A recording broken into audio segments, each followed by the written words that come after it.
Hello everyone, welcome to the class of Biotechnology. I'm Pooja Balkishore from Department of Biotechnology of Bharati Group of College. In today's class, we are going to study about carbohydrate, its introduction and monosaccharide. अब इसके की points देखते हैं। तो की points है इसके carbohydrate यानी कार्बोहाइड्रेट क्या होता है, then classification of carbohydrate, carbohydrate का वर्गीकरण, देन मोनोसैकेराइड और उसके बाद क्लासिफिकेशन ऑफ मोनोसैकेराइड यानी मोनोसैकेराइड का वर्गीकरण। कार्बोहाइड्रेट क्या होता है, अब हम ये देखते हैं। तो कार्बोहाइड्रेट होता है, कार्बोहाइड्रेट एक ऐसा ऑर्गेनिक कंपाउंड, ठीक है, यानी कार्बनिक यौगिक होता है जो कि कार्बन, हाइड्रोजन और ऑक्सीजन से मिलकर बना होता है, ठीक है, जिसमें कार्बन, हाइड्रोजन और ऑक्सीजन का जो रेशियो होता है वह होता है 1:2:1, जिसमें कार्बन का रेशियो 1, हाइड्रोजन का 2 और ऑक्सीजन का 1 होता है। जब हम इसके जनरल फार्मूला की बात करते हैं यानी सामान्य जो उसका फार्मूला उसकी बात करते हैं, तो इसका सामान्य फार्मूला होता है CnH2nOn, ठीक है, जहाँ पे n का मतलब होता है नंबर ऑफ एटम। जैसे कार्बन का नंबर अगर 6 है यानी 6 कार्बन अगर प्रेजेंट है तो हाइड्रोजन का 6 होगा, ऑक्सीजन का 6 होगा। n यहाँ पर नंबर ऑफ एटम शो करता है, ठीक है। अब आगे देखते हैं। कार्बोहाइड्रेट को हम शुगर के नाम से भी जानते हैं। शुगर यानी कि सैकेराइड्स, यानी कार्बोहाइड्रेट को हम सैकेराइड्स भी कह सकते हैं, ठीक है। कार्बोहाइड्रेट शुगर होता है और शुगर को हम सैकेराइड्स कहते हैं, इसलिए कार्बोहाइड्रेट को सैकेराइड्स कहा जाता है। जब हम केमिकली बात करते हैं, कार्बोहाइड्रेट के स्ट्रक्चर की बात करते हैं, तो कार्बोहाइड्रेट को हम इस तरीके से कह सकते हैं, कार्बोहाइड्रेट पॉलीहाइड्रिक अल्कोहल के डेरिवेटिव्स होते हैं जो कि कीटोन या एल्डिहाइड हो सकते हैं, ठीक है। देन इसी के आधार पर हम कार्बोहाइड्रेट को परिभाषित कर सकते हैं कि कार्बोहाइड्रेट एक ऐसा ऑर्गेनिक कंपाउंड होता है जो हाइड्रोलिसिस करने पर पॉलीहाइड्रिक अल्कोहल तथा कीटोन को उत्पन्न करता है। इस प्रकार कार्बोहाइड्रेट क्या होता है, एक शुगर होता है जो कि ऑर्गेनिक कंपाउंड है।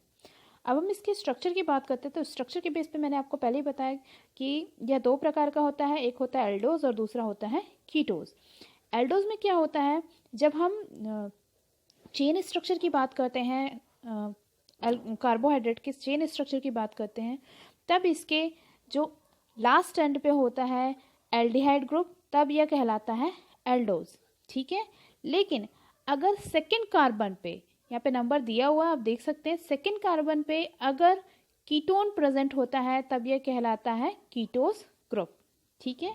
अगर at the end aldehyde present है तो एल्डोस कहलाएगा। अगर एट द सेकेंड कार्बन पे कीटोन प्रेजेंट है, कीटोन ग्रुप प्रेजेंट है, तो वह कीटोस कहलाता है। यहाँ पर मैंने स्ट्रक्चर दिया हुआ है डी ग्लूकोज का और डी फ्रक्टोज का, आप यहाँ पर देख सकते हैं। एट द एंड पे एल्डिहाइड ग्रुप है और सेकेंड कार्बन पे कीटोन ग्रुप है, ठीक है। अब हम बात करते हैं क्लासिफिकेशन ऑफ कार्बोहाइड्रेट की। तो कार्बोहाइड्रेट 3 तरीके के होते हैं। पहला होता है मोनोसैकेराइड, दूसरा होता है ओलिगोसैकेराइड और तीसरा होता है पॉलीसैकेराइड, ठीक है। आगे हम इन्हीं तीनों के बारे में डिटेल में स्टडी करेंगे। तो अभी आज की क्लास में हम सबसे पहले पढ़ेंगे मोनोसैकेराइड्स के बारे में।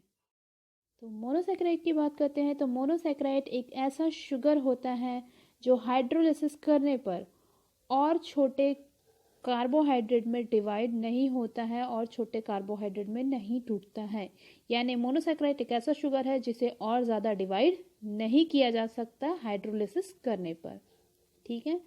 देन अब आगे इसके बारे में और पढ़ते हैं। तो मोनोसैकेराइड एक सिंपल शुगर कंपाउंड होता है जिसमें फ्री एल्डिहाइड या कीटोन ग्रुप हो सकता है, जैसा कि आपने पहले भी स्ट्रक्चर में देखा है, ठीक है। एल्डिहाइड का फॉर्मूला CHO होता है और कीटो का डबल बॉन्ड CO होता है, यह आप देख सकते हैं। और इसमें 2 या 2 से अधिक हाइड्रोक्सिल ग्रुप प्रेजेंट हो सकते हैं। अब इसका जनरल फार्मूला देखते हैं। इसका जनरल फार्मूला आता है CnH2n और ON, जो कि सिंपलेस्ट कार्बोहाइड्रेट का फॉर्मूला होता है। अब हम इसके क्लासिफिकेशन की बात करते हैं, यानी मोनोसेक्राइड की क्लासिफिकेशन की बात करते हैं। तो मोनोसेक्राइड दो तरह के होते हैं। पहला होता है on the basis of carbon atom present, यानी आपके कार्बोहाइड्रेट में कितने number of carbon atom present है, ठीक है। दूसरा होता है on the basis of whether carbonyl group is aldehyde और कीटोन, यानी आपका जो कार्बोनिक ग्रुप है वह उसमें एल्डिहाइड प्रेजेंट है या फिर कीटोन। तो सबसे पहले इसमें देखते हैं on the basis of carbon items में triose, tetrose, pentose, hexose and heptose. Then उसके बाद on the basis of whether carbonyl group is aldehyde और कीटोन, तो उसमें दो तरीके के होते हैं, या तो एल्डोज या फिर कीटोस। अब हम मोनोसैकेराइड के जो क्लासिफिकेशन है उसको डिटेल में स्टडी करते हैं। सबसे पहले इसमें देखते हैं on the basis of carbon atom present, यानी आपका जो ऑर्गेनिक कंपाउंड है, जो कार्बोहाइड्रेट है, उसमें कितने कार्बन आइटम्स प्रेजेंट हैं, उसके बेसिस पे उसका वर्गीकरण देखते हैं। इसमें सबसे पहले आता है ट्रायोस, जिसमें केवल 3 कार्बन आइटम्स प्रेजेंट होते हैं। यहाँ पे इसका जनरल फॉर्मूला भी मैंने दिया है, जो आप ध्यान से देख सकते हैं। C3H6O3, यानी कार्बन का नंबर कितना होता है 3। जैसा कि हम पहले भी पढ़ चुके हैं, इसके जो जनरल फॉर्मूला होता है, इसमें जो कार्बन, हाइड्रोजन और ऑक्सीजन का रेशियो होता है 1:2:1, यानी अगर कार्बन का नंबर 1 है, अगर 3 है, तो हाइड्रोजन का वहाँ पर 6 होगा और ऑक्सीजन का वहाँ पर 3 होगा। तो इस तरीके से इसका जनरल फॉर्मूला बनता है, ठीक है।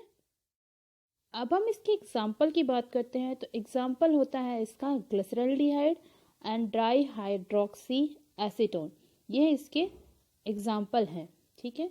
यहाँ पर मैंने एक ग्लिसरॉल्डिहाइड का स्ट्रक्चर दिया हुआ है। जैसा कि आप देख सकते हैं, ग्लिसरॉल्डिहाइड के स्ट्रक्चर 2 होते हैं। पहला होता है एल ग्लिसरॉल्डिहाइड और दूसरा होता है डी ग्लिसरॉल्डिहाइड। ग्लिसरॉल्डिहाइड के इन दोनों फॉर्म्स को हम फिशर प्रोजेक्शन के द्वारा समझ सकते हैं। अगर आपका OH ग्रुप, इस कंपाउंड में OH ग्रुप अगर लेफ्ट साइड प्रेजेंट होता है तब वह एल ग्लिसरॉल्डिहाइड कहलाता है, और अगर राइट साइड प्रेजेंट होता है तब वह डी ग्लिसरॉल्डिहाइड कहलाता है। अब हम नेक्स्ट की बात करते हैं, नेक्स्ट टाइप की, तो दैट इज टेट्रोज। टेट्रोज नाम से ही समझ में आ रहा है, टेट्रा का मतलब होता है 4, यानी कि इसमें नंबर ऑफ जो कार्बन आइटम्स होंगे वह होंगे 4। इसी के कारण इसका जो जनरल फार्मूला है वह जनरल फार्मूला होगा C4H8O8, ठीक है। इसका जब एग्जाम्पल की बात करते हैं तो इसका एग्जाम्पल होता है इरिथ्रोज, जो कि जैसे कि हम लोगों ने ग्लिसरॉल्डिहाइड में पढ़ा था, इसके भी 2 फॉर्म्स हैं, डी इरिथ्रोज एंड एल इरिथ्रोज। क्लियर है। अब हम स्टडी करेंगे पेंटोज के बारे में। पेंटा का मतलब होता है 5, ठीक है, यानी कि इस कार्बोहाइड्रेट में जो कार्बन एटम का नंबर होगा वह होगा 5। इसलिए इसका मॉलिक्यूलर जो फॉर्मूला है वो होगा C5H10O5, जिसमें कार्बन 5 आइटम्स हैं, हाइड्रोजन के 10 आइटम्स हैं और ऑक्सीजन के 5 आइटम्स प्रेजेंट हैं। अब जो इसके एग्जाम्पल्स हैं वो एग्जाम्पल्स हैं राइबोज, डीऑक्सीराइबोज एंड जाइलोज, जिसमें से आप लोगों ने राइबोज और डीऑक्सीराइबोज के बारे में सुना होगा। डीएनए तथा आरएनए का स्ट्रक्चर बनाने के लिए जो राइबोज और डीऑक्सीराइबोज है, यह बैकबोन की तरह कार्य करते हैं, ठीक है, जो फॉस्फेट ग्रुप के साथ और न्यूक्लियोटाइड्स के साथ जुड़े होते हैं, ठीक है।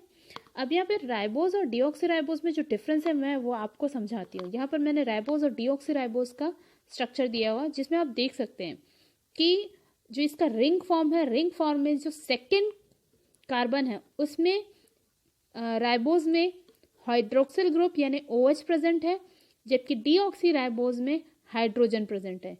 यही डिफरेंस दोनों को अलग अलग स्ट्रक्चर बनाने में सहायता करता है। अब हम बात करते हैं हेक्सोस की। हेक्सा का मतलब होता है 6, ठीक है, यानी इस शुगर में जो कार्बन आइटम का नंबर होगा वह होगा 6।